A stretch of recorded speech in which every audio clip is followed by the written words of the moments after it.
ఈ ఏడాది సంక్రాంతి కానుక స్టార్ హీరోల సినిమాలతో పాటు అప్కమింగ్ యంగ్ హీరో మూవీ కూడా రిలీజ్ అయింది. మహేష్ బాబు గుంటూరు కారం, వెంకటేష్ సైందవ్, నాగార్జున నటించిన నా సామిరంగా మూవీస్తో పాటు టాలెంటెడ్ దర్శకుడు ప్రశాంత్ వర్మ దర్శకత్వంలో యువ హీరో తేజ సజ్జా నటించిన హనుమాన్ థియేటర్లో రిలీజ్ అయింది. అయితే హనుమాన్ మూవీకి రిలీజ్ అయిన మొదటి రోజే సూపర్ హిట్ టాక్ వచ్చింది.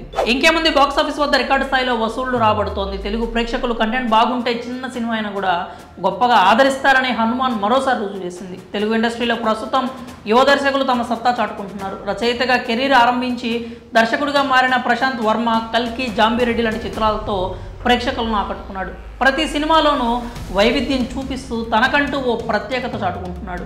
సంక్రాంతి కానుక ప్రశాంత్ వర్మ దర్శకత్వంలో యంగ్ హీరో తేజ సజ్జా నటించిన హనుమాన్ మూవీ రిలీజ్ అయి ప్రపంచం సృష్టిస్తోంది. అన్ని వర్గాల ప్రేక్షకులు ఈ మూవీపై ప్రశంసల వర్షం కురిపిస్తున్నారు. దీంతో బాక్సాఫీస్ వద్ద భారీ వసూళ్లు కూడా రాబడుతోంది. హనుమాన్ ఆల్ టైమ్ రికార్డులతో దూసుకుపోతోంది.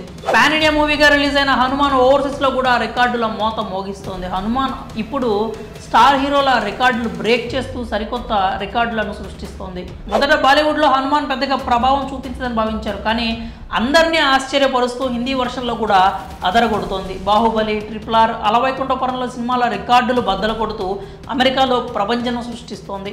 ఇప్పటి వరకు అమెరికాలో ఏకంగా $3 మిలియన్ మార్క్ దాటి అరుదైన రికార్డు క్రియేట్ చేసిందని టాక్ వినిపిస్తోంది.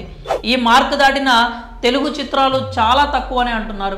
అలాంటిది రిలీజ్ అయిన 4 రోజులకే ఆ మార్క్ చేరుకుంది. ఉత్తర అమెరికాలో ఒక్క ఆదివారమే అత్యధిక కలెక్షన్స్ రాబట్టి అరుదైన రికార్డు క్రియేట్ చేసింది. హనుమాన్ చిత్రం కన్నా ముందు బాహుబలి 2, RRR మూవీస్ ఆదివారం అత్యధిక కలెక్షన్ సాధించిన తొలి 2 స్థానాల్లో ఉంటే హనుమాన్ మూవీ 3వ స్థానంలో ఉంది. ఏది ఏమైనా చిన్న చిత్రంగా రిలీజ్ అయ్యి పెద్ద హీరోల రికార్డులు బ్రేక్ చేయడంతో కంటెంట్ పవర్ అలా ఉంటుందని ఆడియన్స్ అంటున్నారు. మరి పెద్ద హీరోల రికార్డులను హనుమాన్ మూవీ బ్రేక్ చేయడంపై మీరేమనుకుంటున్నారో మీ అభిప్రాయాలని కామెంట్స్ రూపంలో తెలియజేయండి.